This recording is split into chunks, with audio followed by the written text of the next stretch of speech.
Hi friends, இன்றைக்கி நம்ம என்ன பார்க்க போகிறோம் அப்படின்னா வாழைப்பூ உருண்டை குழம்பு தான் பார்க்க போகிறோம். பருப்பு உருண்டை குழம்பு கேள்விப்பட்டிருப்பீங்க. இதனடா வாழைப்பூ உருண்டை குழம்பு அப்படின்னு சொல்லி நினைக்காதீங்க.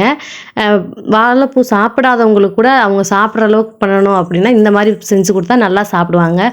அதுக்கு வந்து வாழைப்பூவை நான் முன்னாடியே வந்து வாழைப்பூ, கடலைப்பருப்பு, சிறுஞ்சீரகம், பெருஞ்சீரகம், உப்பு, வெங்காயம் வேணும்னா சேர்த்துக்கோங்க.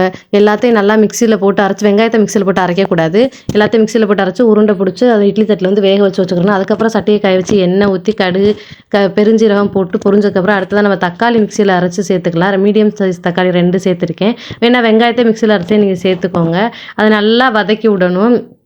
அது நல்லா எண்ணெய் பிரிஞ்சு வர அளவுக்கு வதக்கி விடணும். நல்லா வதக்கி விட்டதுக்கு அப்புறமா நம்ம வந்து அதுக்கு தேவையான வந்து மசாலா தூள் சேர்த்துக்கணும். ஃபஸ்ட்டு வந்து நான் வந்து 3/4 ஸ்பூன் அளவுக்கு மஞ்சள் தூள் சேர்த்துக்கிட்டேன், குட்டி ஸ்பூன் கிட்ட. அடுத்து வந்து 2 ஸ்பூன் மசாலா, வீட்டில் அரைச்ச மசாலா தூள். அடுத்து வந்து காரத்துக்காக மிளகாய் தூள் வந்து நான் 1/2 ஸ்பூன் சேர்த்துக்கிட்டேன். அது கூடவே இதை வந்து நல்லா கிளறி விடணும். கிளறி விட்டதுக்கு அப்புறமா நம்ம வந்து தக்காளி அரைச்சி ஊற்றிருக்கோம்ல, அந்த தண்ணி, அந்த மிக்சியில் கொஞ்சமாக தண்ணி ஊற்றி அலசி அதில் ஊற்றி நல்லா மசாலையை வந்து மூடி போட்டு மூடி வேக வச்சிடணும். அது வெந்ததுக்கப்புறம் மூடியை எடுத்துட்டு நான் கரைச்சி வச்சிருந்த அளவு 1 கப் அளவுக்கு புளித்தண்ணி ஊற்றிக்கிட்டேன். எதனால அப்படின்னா புளித்தண்ணி ஊற்றினா டேஸ்ட்டும் இருக்கும், நல்லாயிருக்கும். இல்லை அப்படின்னா நம்ம ஆஃப்டர்நூன் அப்போ வெளியில் கொடுத்து விட்றோம் அப்படின்னா அதுக்கும் சரியாக இருக்கும்.